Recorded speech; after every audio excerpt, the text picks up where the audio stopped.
Welcome to Life Leadership Program. Today, we are going to talk about an interesting topic which will ease your life sunk cost fallacy. Most of the times, we take our decisions based on the past investments, time, money, and energy. If it is not going to benefit you in the future, people get stuck with this sunk cost fallacy psychology. It could be relationship, it could be financial investments, it could be career, it could be business, it could be a kind of an image trap. Many things we have invested for a long time. We might have invested a lot of effort, lot of time, money, and energy. But when it is not going to give any returns, any fruits, any desired results in the future, and you are for sure, just because you have invested in the past, maintaining a status quo is not viable all the time. Sometimes, of course, to maintain it in order to come to a logical conclusion, that's wonderful. But getting suffered by this sunk cost fallacy psychology is a trap. This subject of first time I have come across in Art of Thinking Clearly. It's a wonderful book. Let us see what is sunk cost fallacy and how it benefits us. The sunk cost fallacy helps you take wise choices and decisions in life. Individuals commit the sunk cost fallacy when they continue to behavior or endeavor as a result of previously invested resources, time, money, or effort. This fallacy, which is related to loss aversion and status quo bias, can also be viewed as a bias resulting from an ongoing commitment. How to know whether it is active in our life? Order too much food in the restaurant and you cannot have fully. Just because you ordered, you will somehow want to have it. But you have many choices, many alternatives. Just because we already ordered it, consuming it is not a wise thing.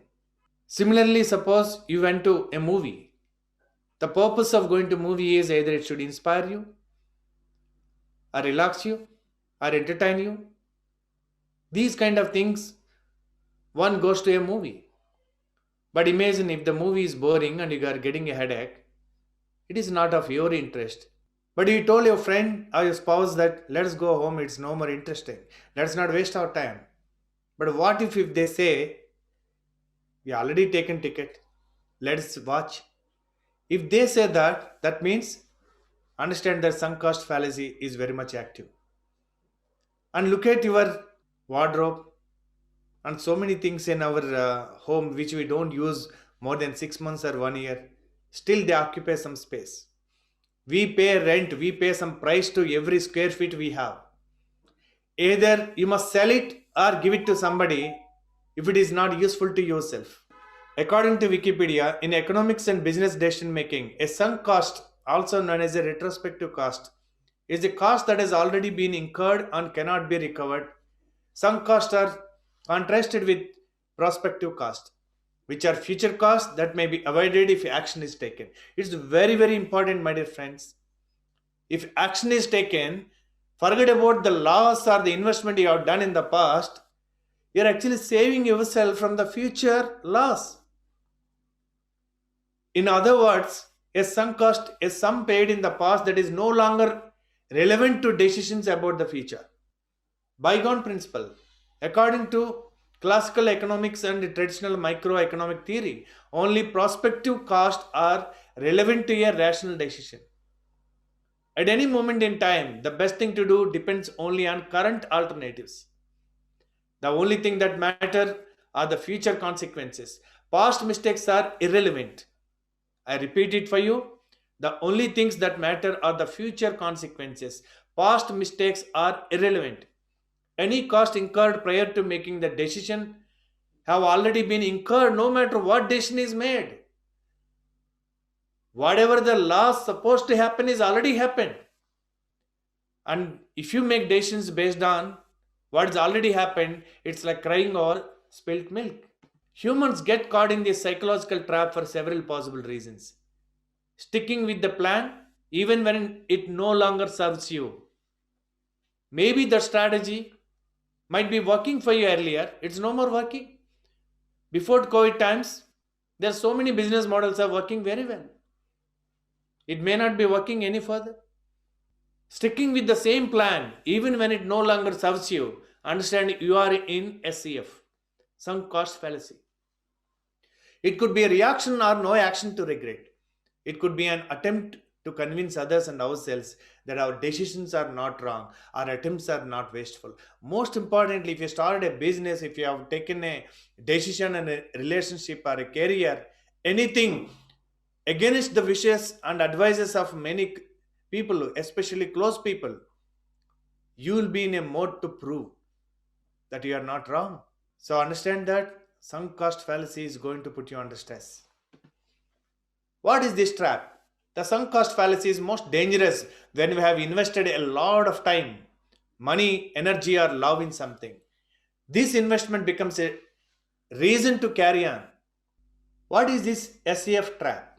The sunk cost fallacy is most dangerous when we have invested a lot of time, money, energy, or love in something. This investment becomes a reason to carry on. The higher the investment or the longer the investment, the higher the reason to carry on. This investment becomes a reason to carry on even if we are dealing with a lost cause. The more we invest, the greater the sunk costs are, and the greater the urge to continue becomes. The art of thinking clearly. Better thinking, better decisions. SCF is a thought pattern. Investors frequently fall victim to the sunk cost fallacy. We have already invested a lot of whatever it is. It is already a decade of relationship. We have sacrificed so much already. We have come this far. Imagine if somebody is driving to a destiny and there's no network, so they lost the route. GPS is not working, so mistakenly they went in another road, almost 50, 60 kilometers. Then they asked a passerby, is this road leads to that destination? They said no. It leads to some other destination. Just because you have already come so far, will you continue your journey even though that is not the place where you want to go? What will any wise person do? If you recognize any of these thought patterns, it shows that the sunk cost fallacy is at work in a corner of your brain. He's an author of The Art of Thinking Clearly. When to go ahead with SCF? There are some reasons. Of course, there may be good reasons to continue investing in something to finalize it. But beware of doing so for the wrong reasons, such as to justify non recoverable investments. Rational decision making requires you to forget about the cost incurred to date. Most important, my dear friend. Rational decision making requires you to forget about the cost. How much you have invested doesn't matter. Incurred to date, अब तक कितना पैसा invest किया, that does not matter at all in taking the decision for the future. No matter how much you have already invested, only your assessment of the future cost and benefit counts. The author beautifully says. So get out of the sunk cost fallacy trap. Reflect on this chapter and see what you can do for your life and business. Namaste.